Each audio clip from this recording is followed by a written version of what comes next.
Good morning, believers. Good morning, Israel. JD Niger, Word of Truth channel. Bible teaching with Jeff Deloach. Hey, you guys. Hope everyone's doing okay. What is it? The 5th of October? October 5th, 10/5/24. Heavenly Father, bless the message. Bless the ears that hear it. Give us peace and understanding in these days. We want your spirit. We want your truth. We want to understand you better.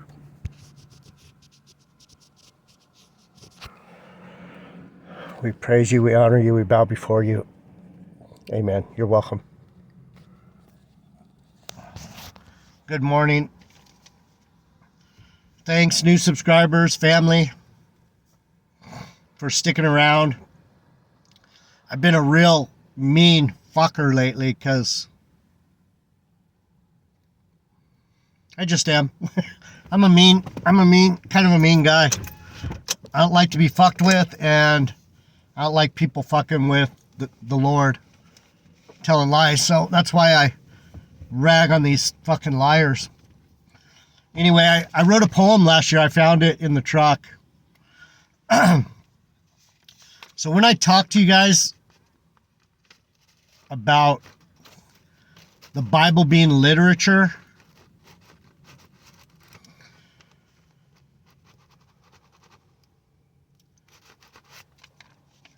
there's things about different parts of the Bible, if you've ever studied Hebrew, the way Song of Songs was written, the way Esther was written, some of the Psalms, all the Psalms are poems. Songs, they're songs, Matt. Ghetto Mike.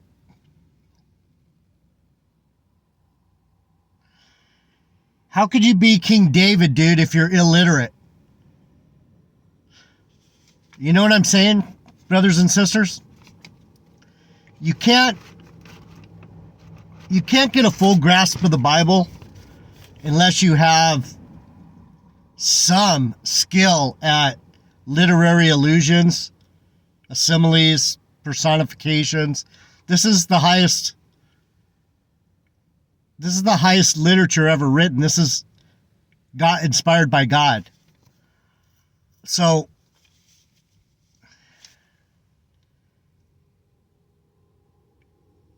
if any of you are interested, some of the most interesting realities of the Bible is the fact that it's high literature. That's why it's the most popular book in the world, and people are talking about it all the time, because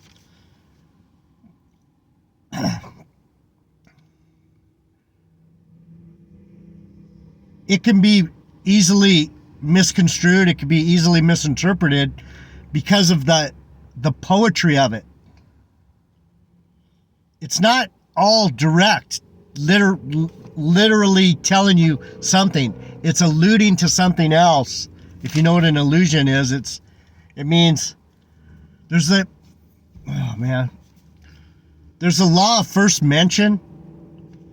When you think of it, when you read the Bible, there's a law of first mention, and that's why everything is referenced. And it always has a reference to whether it came from the Greek, whether it came from the Hebrew. Where is it in the Bible? Did it actually come up in Genesis? Or did it first come up in Leviticus? Did it first come up in Samuel? So the law of first mention, I'm not going to go too much into it because I've talked about it over and over again. And I'm hoping you guys kind of have put that in your Rolodex. The law of first mention will point you in the right direction.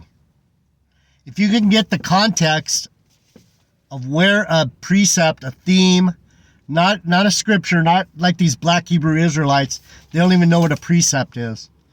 A precept is like the wilderness, salvation, resurrection. It's an idea. A precept is a theme of the ideas of the book. Gentiles is a precept.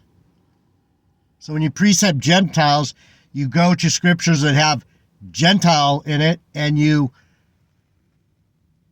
try and get context, comprehension about what a Gentile is. So the reason I'm good at the Bible is because I know how to read it. You read it for context. You read it for comprehension. You don't look for the places that follow your crazy ideas and then spout it out. That's called blasphemy, hypocrisy. That's what these devils do. But anyway, I wanted to get that off my craw, and then I'm going to talk a little bit about poetry after I read this poem. This one, I'm pretty sure I just wanted to write a poem. I didn't think about it. I wasn't trying to write anything profound. I just wanted to practice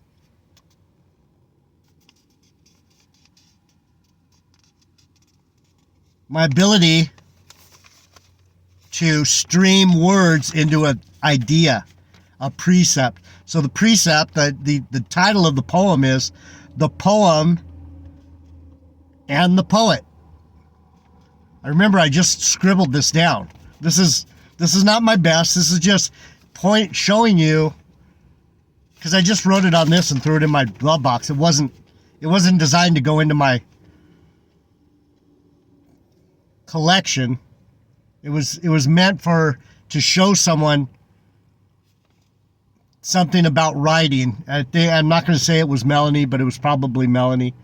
It says, The Poem and the Poet. This was June 15th of 2023. A little over a year ago. What can I say? What can I write? Am I in focus? Can you see the light? The way I can live is that all that is told. The way that I die, can that truth be sold? I dance to a singer, I dance to a song. What comes to my mind, can you call it wrong? Deep in my soul space, far from those lies, I write to be seen. I write of my time. Come set a story, one with great steam, floating along the valley, flying along the mind stream. The one who is speaking, the words now are done. The poem and the poet are always as one.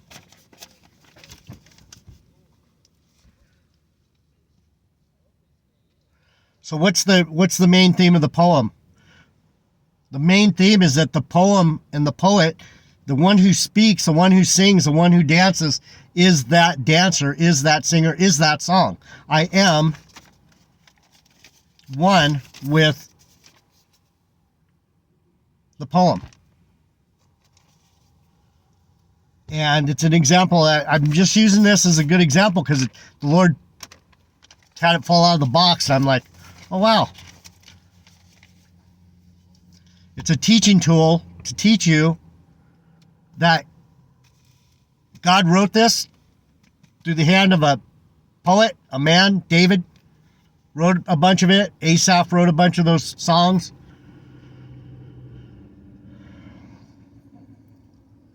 This was God-inspired literature. So, that being said, God-inspired literature. He is the poem and the poet, and the speaker, and the listener. He hears it all. He says it all. And so,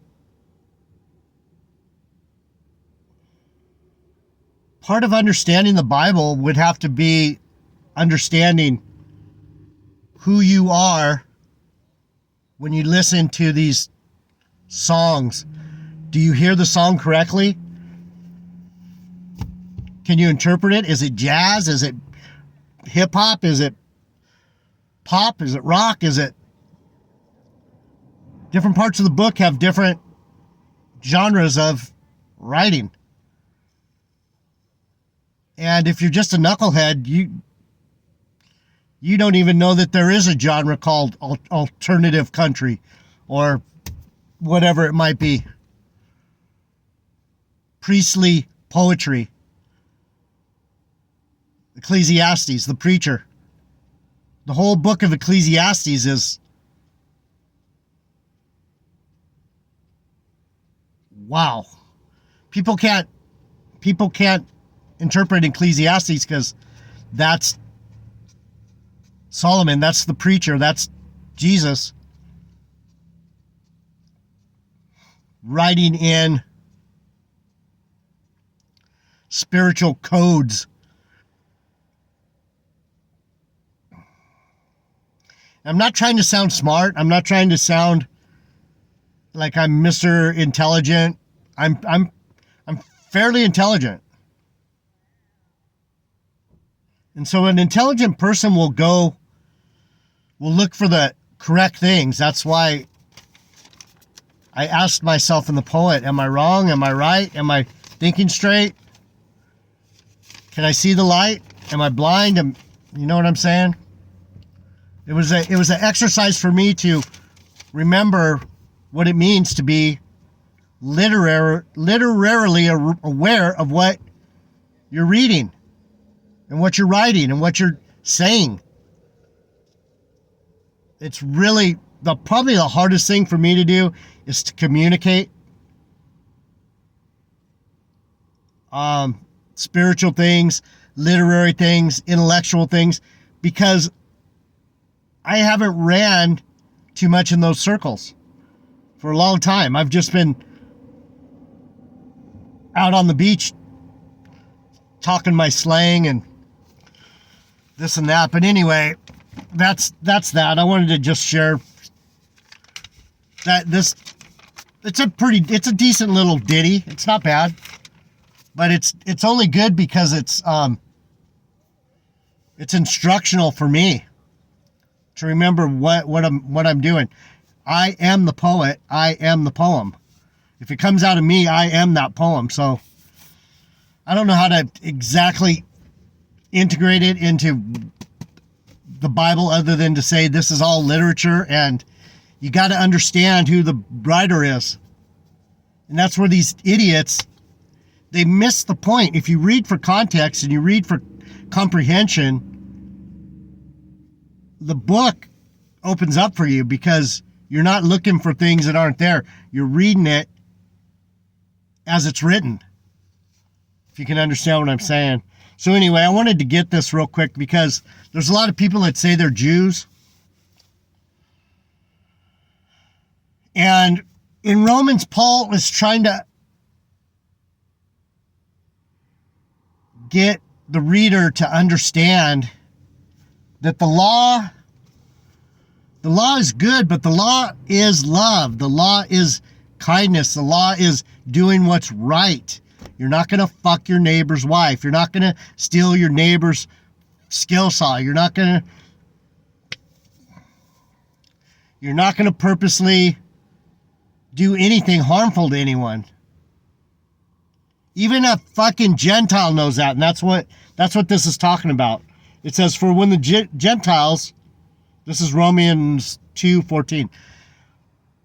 For when the Gentiles, which have not the law, do by nature the things contained in the law, these having not the law are a law unto themselves. So what these black Hebrew Israelites, these black power thugs, that are about as literary as a second grader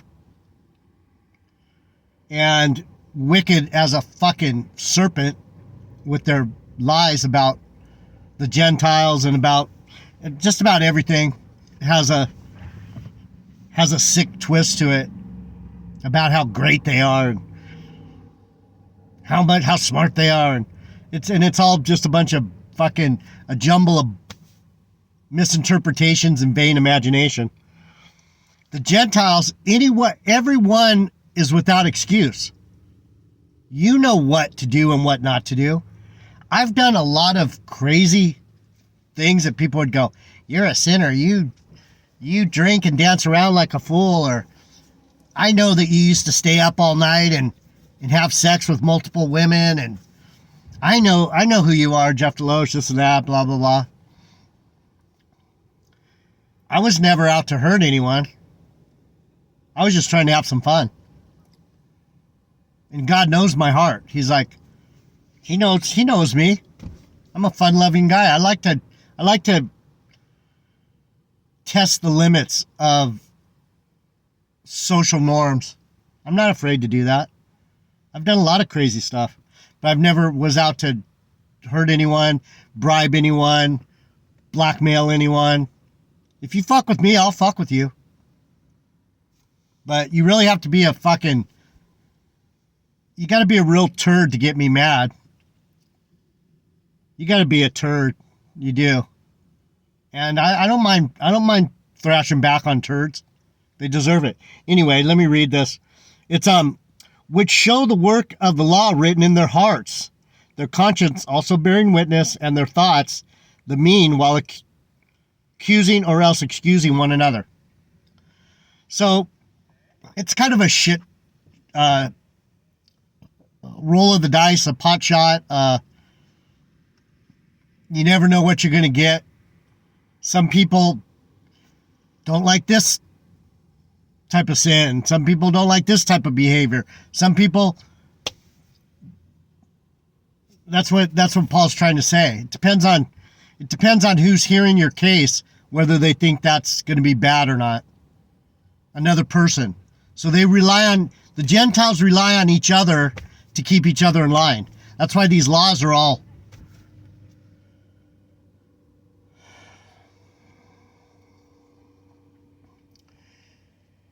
easily manipulated.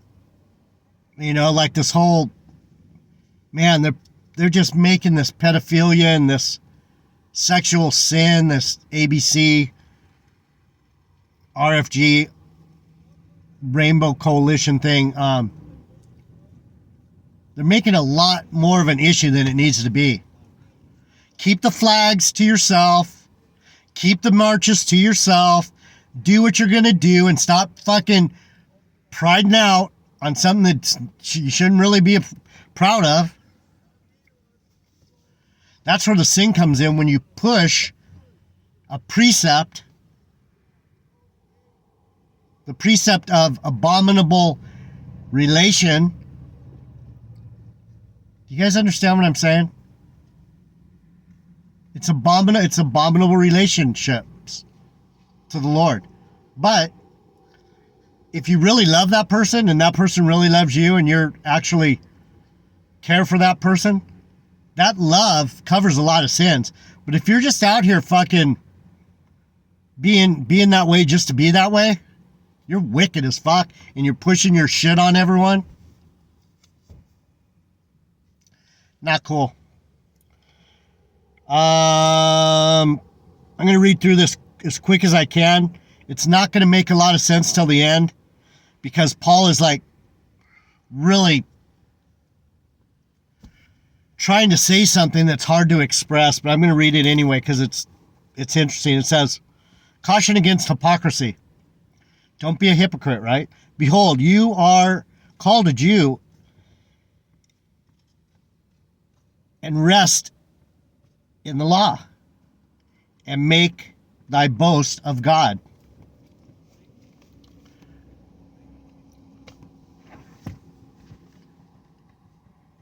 Right? That's what us Jews do. We rest in the law. We know that the law, but what law are we resting in? Not Moses' law? This is what Paul's trying to say. Are you resting in Moses' law, like these black Hebrew Israelites, or are you under the law of liberty? Matt has that right. Matt's correct. The law of liberty, but he's taking too much liberty and saying he's God, and that's pretty psycho. "And you know his will, and you approve the things that are more excellent. Being instructed out of the law. Out of what law? The law of Moses and the law of liberty. The law tells us not to worship other gods, tells us not to commit adultery, and Paul goes into that. Don't steal. He says, and you are confident that you yourself are a guide of the blind and a light of them which are in darkness. That was in the poem. Can I be the light? Can you see the light? As a Jew, that's very Jewish poetry. My poetry is biblical a lot of times, because those are where the best allusions, similes, personifications, metaphors. You understand me? I am. That's how my mind thinks. My mind thinks in spiritual ways, right? You understand?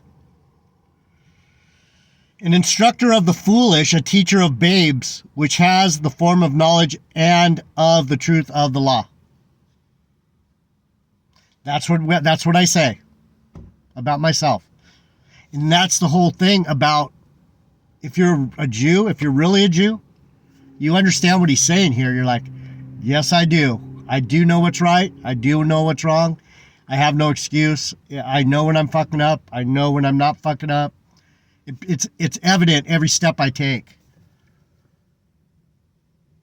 But you can't stop from fucking up. That's what we're in this flesh, so that we're aware of how we fuck up. That's what he's trying to tell you right here. You therefore, which teach another, do you teach not yourself? You that preach a man should not steal, do you steal? If a man commit adultery, do you commit adultery? You that make your boast of the law, through breaking the law, dishonorest thou God? Not really. As long as you realize you're fucking up, then you try not to, you turn away from that sin, and you tell God, damn, I did it again. And you feel bad about it, you confess. You tell other people, damn, people you trust, if you can, because people will stab you in the back and use your words against you. Anyway, you know that. These narcissists are brutal at that. Oh, baby, just tell me what happened. Well, it's kind of embarrassing. I'm kind of ashamed. Just tell me. I won't. You know me. I love you. And then you tell them, and then they, you know. For the name of God is blasphemed among the Gentiles through you, as it is written. So is it talking about two different peoples? Yeah. And that's what these idiot black Hebrew Israelites, they're fucking awful. They treat people like they're stupid. I can read, Tahar. I could read through you. I could see through your fucking lies. Either that or you're just dumb as a rock. I don't know which. I can't tell if these guys know that they're retarded or don't. And they're just out of their mind. I can't tell. I think they're actually trying to be wicked, or they're AI or something. Because it's impossible to be that stupid. For circumcision verily proves it if you keep the law, but if you be a breaker of the law, your circumcision is made uncircumcision. Therefore, if circumcision, so on and so forth, if you do this and you don't do that, if you don't do this and you do that, and you are clean, you are circumcised. Basically what Paul's trying to tell you is the outside part is only revealed by what is on the inside. Whether you're circumcised or not, whether you're a Jew or not, he's trying to tell you the Jews and the Gentiles are both under the same law of love and respect and consideration for each other and for God. You don't fuck with them and call them Yahweh Bahashem, Yahweh Shai Bahashem, Rakakadash, Kwam Yasharella, Barakatha, Barakatha. You don't call them by a different name than the book. You just Go with the book. The book says Jesus, I say Jesus. The book says Yahweh, I say Yahweh. The book says Gentile, that means stranger. That means not Jew. It's not that difficult. Let me finish real quick. For he is not a Jew, which is one outwardly. They put on their garments, right? And they wear their little Barakathai fucking Hebrew lettered Yahweh thing. And they have all kinds of outward show of, we're Israel. We're the black people. We're the chosen ones of God, not you crackers. Paul's saying, you guys are fucking out of your mind. Listen, for he is not a Jew, which is one outwardly, neither is that circumcision, which is outward in the flesh. But he is a Jew, which is one inwardly, and circumcision is that of the heart, in the spirit, and not in the letter, whose praise is not of men, but of God. I've said this to you guys over and over, and then I'm going to close out. Am I worried about what these fuckers say about me? Do I worry about what the courts are going to tell me I'm a wicked man because I tried to put my woman in line like an Israelite does? We don't go for women talking shit to us. Never have, never will. Get in line, bitches. You're gonna get in line. Watch. I'm not trying to be mean. I'm saying that's why everything's screwed up. Women can go around fucking talking back to men that they supposedly love and fucking take everything from them and ruin them. Oh no. Those days are quickly coming to an end. Watch. You're a Jew if it's in your heart, in your spirit, not the letter, GMS. I'm out.